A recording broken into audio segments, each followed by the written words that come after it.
name is Emily Garcia, but in a way you could call me Emily Garcia Verse. That's my name on my YouTube channel. Today I am here at Snowmass Chapel.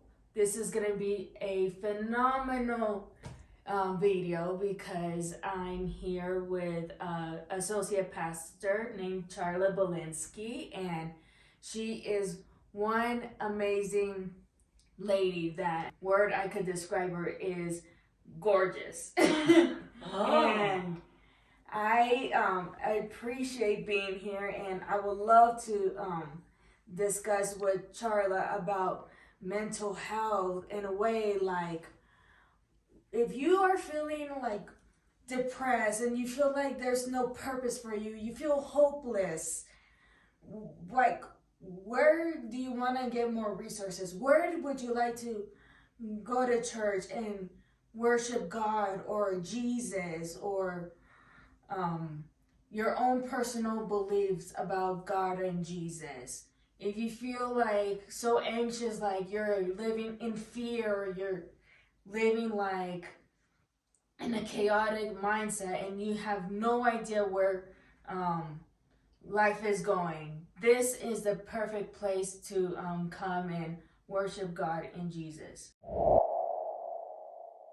Hi, CHARLA. Oh my gosh, thank you for that awesome introduction. And I just want to say that when you said the only word that comes to mind is gorgeous, I was thinking that is because your spirit sees my spirit, right? Like, yes. We just have a gorgeous relationship. A gorgeous relationship, a gorgeous personality, gorgeous everything. Like, you're just an amazing associate pastor. Like, I could just look up to when I'm struggling spiritually and questioning about my life or my relationship with God. It's like, you're like the main resource I could just go up to. Well, thank you for that. And I think it's because you take advantage and you're so open and wanting to just have, good conversation and guidance. And so thank you. I'm so blessed and lucky that you come to me. Oh, thank you. You're welcome. So, CHARLA, I know mental health is like never discussed in the society.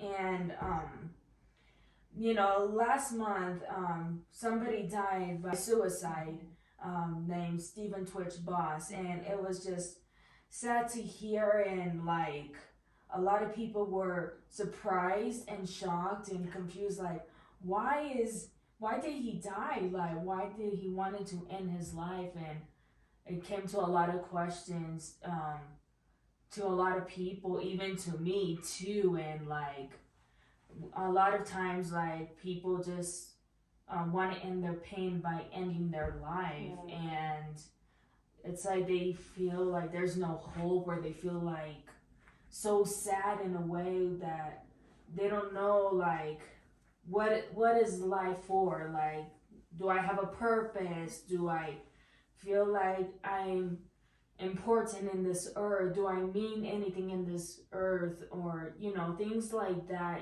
of that nature. And yeah, what you're describing, Emily, is really issues that we have, like, for meaning. We're searching for meaning. And when there's a block, with either mental illness or depression, it's hard for us to find meaning. And people do, unfortunately, make some really severe decisions that have, really long-lasting consequences, obviously. Mm-hmm. And I want to come back to something that you said, that mental health is not something that's talked about, but it is more and more being talked about because we're seeing more and more mental health issues. And a lot of that's because of the pandemic. We've talked about that a lot. That brought up a lot for people because we were isolated from each other. And, it also just sort of, again, a lot of people experience this sense of like, wait a second, what is this all about? What's my next step going to be? So anyway, it brought that time it was really reflective for a lot of people, and for some people not healthy. So mental health is being talked about more and more. There are a lot of people trying to solve the issue that we're seeing, which is a good thing. It's a really good thing. But the issue still is, how do we get people to go seek out the resources they need when they're in trouble? And I think places are making that really available. Here at our church, we have a lot of availability of counseling and peer counseling even. So it doesn't have to be somebody coming in and talk to a pastor if that's not comfortable for them. We also do lots of workshops and lots of outreach in the community. And frankly, a lot of churches do. That's what churches do well, is they help people with the meaning of life, right? Right. They help people with the big significant issues of like, I need to talk about my journey. So I think churches are one place that people can go, but the other, I think, is just for human beings to show each other love and to check in on each other and to acknowledge that just because somebody looks good on the outside, which Twitch did, right?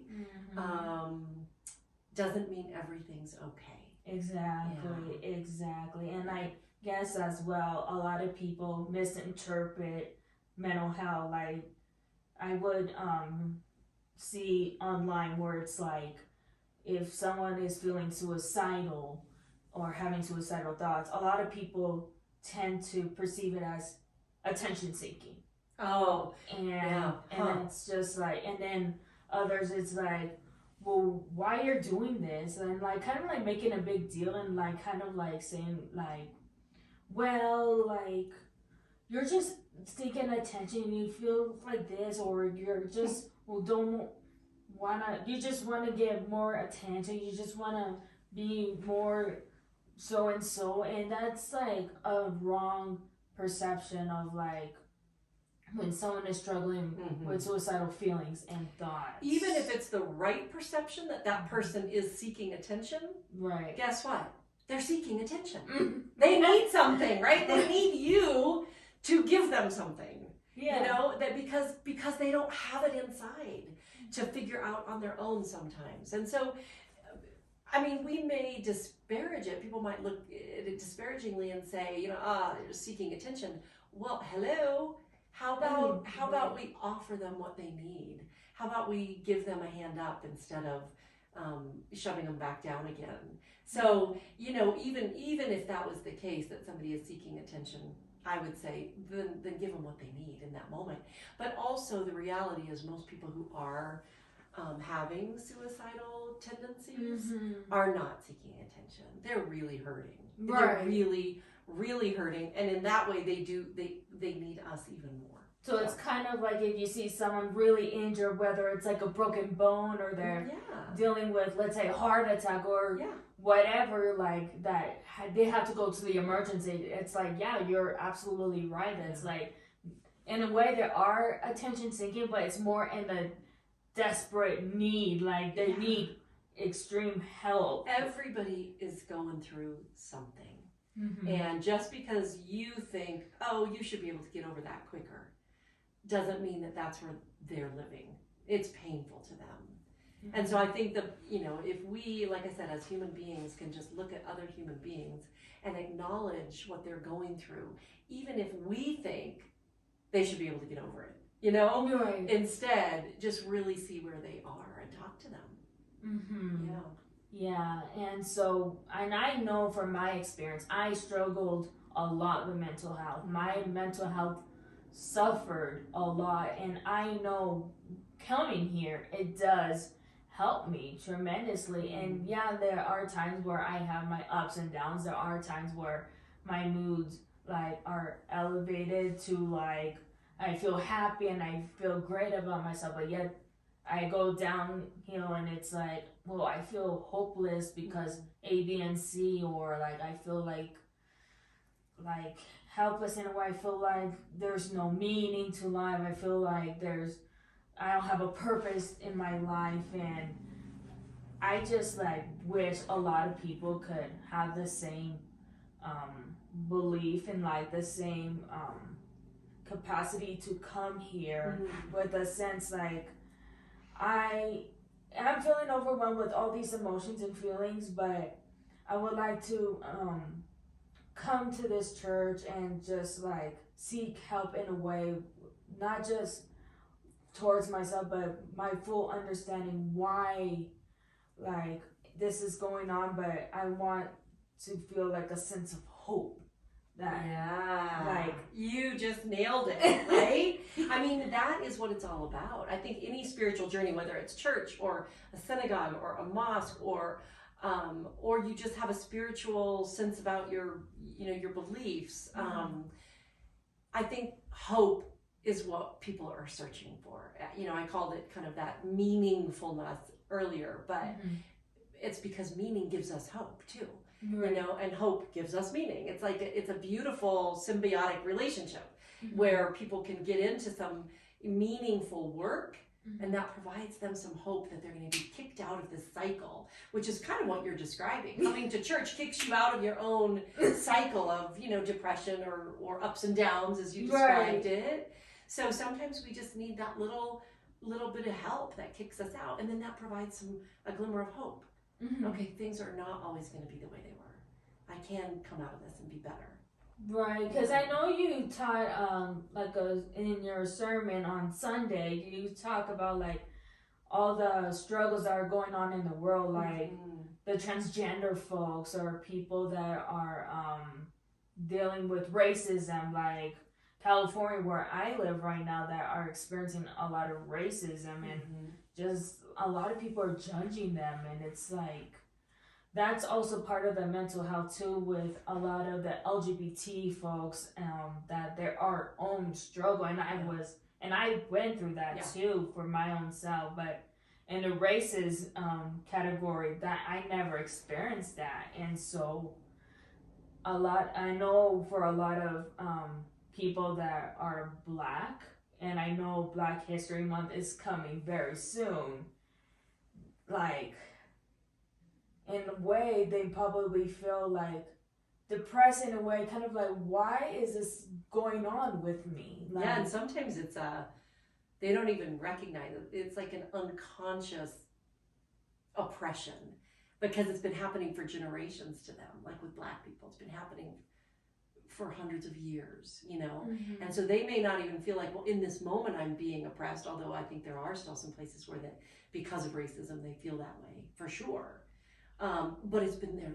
It's all they've ever known, right? And then you talked about the LGBTQ and the transgender folks who are really on the margins right now and experiencing a lot of oppression. And it all comes back to how well are we as people going to interact with our other people, right? I mean, that's what we talk. And there's a glimmer of hope there. If someone can just see you for who you are and acknowledge that, this is Emily Garcia sitting here with me, whoever, however you identify, I can accept and love you, and for people to offer that to even strangers is so important, so important. So I have lots of examples to share with you and ask you. Example number 1, say a Black lady comes to Snowmass Chapel for the very first time. She feels really anxious and scared that people are gonna judge her just because of her color. And she probably saw one of the people from Snowmass Chapel, and she says, "Are you gonna judge me? I'm feeling anxious to come, and I know you guys say that you love people and you love God and Jesus, but I don't feel comfortable going inside." What would you do?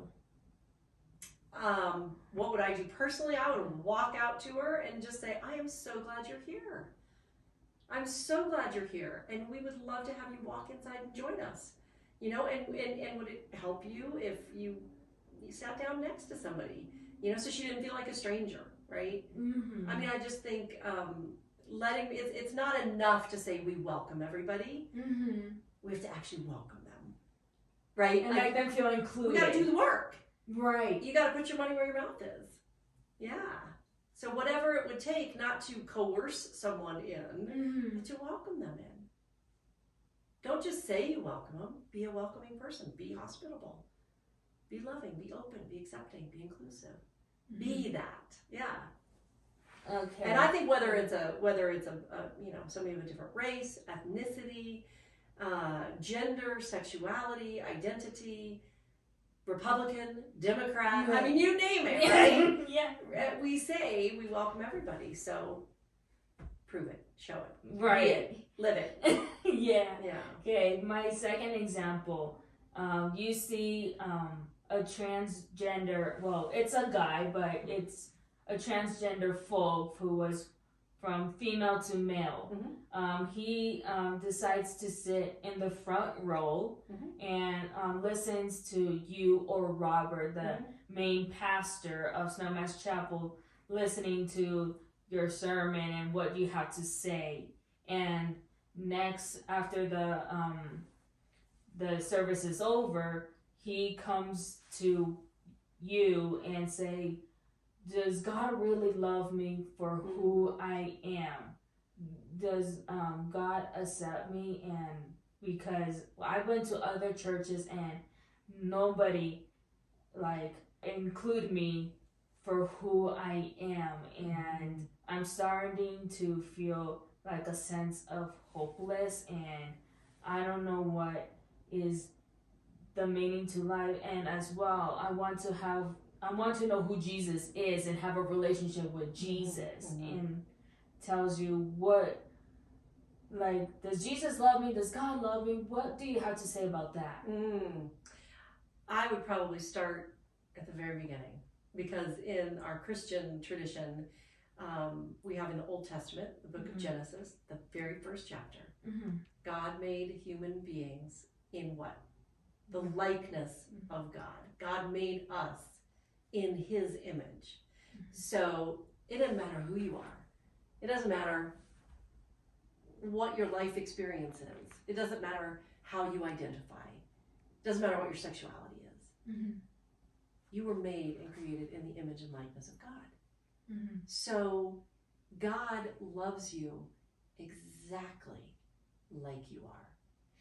And the other thing I would point to is in the New Testament, Jesus had interactions with all kinds of people that the regular folks probably thought were the wrong kinds of people, right? Jesus met all the time with the wrong kinds of people. And you'd have never known that was the perception. It certainly wasn't Jesus's perception. He just met them where they were. He invited them into conversation. Yeah. And my last example that I have, let's say one of your kids has a friend.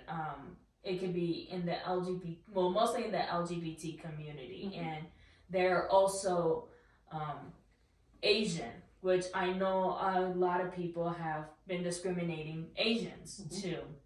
And this person who is a friend of one of your kids talks to them and say, well, I feel like there's no life. I don't feel safe. And yes, I see that you're a good person and you are amazing, but I just don't feel safe around you. I feel like you might hurt me. I feel scared of you hurting me. I feel scared of you disregarding me for how I look and who I am personally. And your kid says, well, I have a mom who works at Snowmass Chapel. She's an associate pastor. She is very loving, very kind, and all of a sudden that person says, well, I would like to talk to your mom, but I'm just unsure what she's gonna respond to me,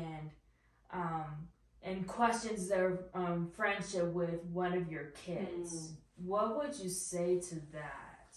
Well, first of all, I get that. Like, churches have not always been super welcoming of people who are on the margins. And churches have also been sometimes places of trauma for people. You know, people have been wounded by churches who have excluded them, who have told them that they're living a sin, or they've, you know, that they aren't living a particular way that that church believes. And so especially people like you just described, feel on the outs. And so why would they want to come to a church when church has been the place that has told them they don't belong? So I really understand that. I think it takes a lot of courage for someone to even want to visit with somebody who's part of a church sometimes, you know? And what I would say to them is find a new church. You know, if the church you're going to tells you that you're not okay, that you're not enough, that you're not welcome, that your lifestyle is not welcome, find a new church. Find somebody else to talk to about what you're going through.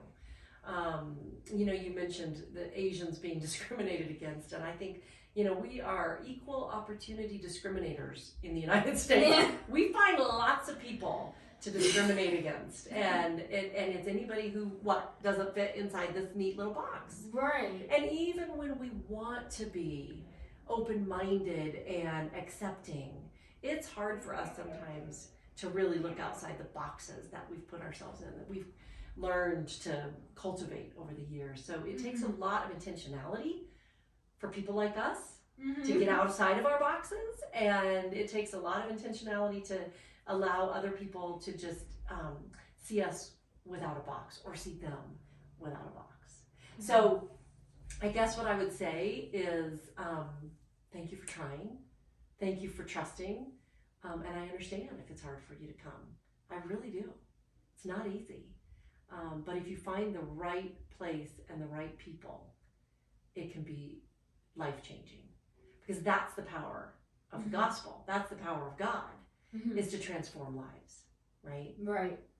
And since we're about to wrap up, CHARLA, BELINSKI, what would you say about mental health? What's your own definition of mental health to you?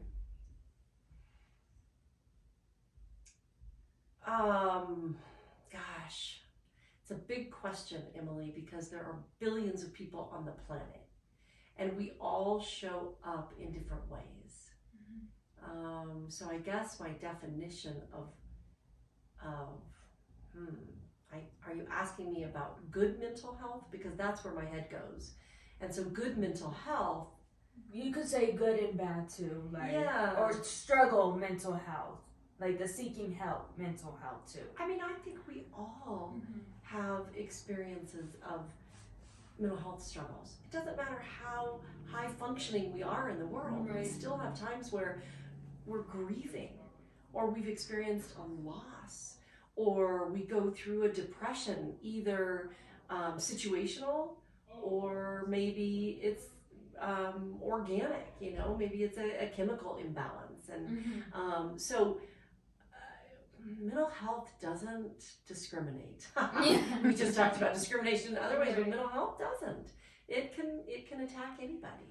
And so I would say the best thing we can do is, again, just allow people to show up as they are, and to take the pressure off, because it's okay to seek help for whatever it is, even if you just need to sit with someone and cry over a loss that you've experienced. It could be something that simple, and thankfully there are mental health experts to deal with people who are really, really struggling with some big things, you know, from anorexia to clinical depression to suicidation. You know, I mean, there's a lot of things people are struggling with, and there's a lot of help. And so there's a lot of good help. So my definition of mental health is, well, we all have it. Yeah. And in varying degrees and at different times of our life, we're going to have different experiences with it. And what you're going through right now does not define you, and does not mean you're going to be in that place forever. Because there are people who can offer you hope. You know that better than anybody. I know that. I right? like that definition. Yeah. So whatever you're experiencing right now is not the end of the story. And that's what I say to people all the time with, God knows our story. That the worst thing is never the last thing. It just isn't. The worst thing you're going through does not have to be the last thing in your life. There is always something better on the horizon. That's what God has promised us.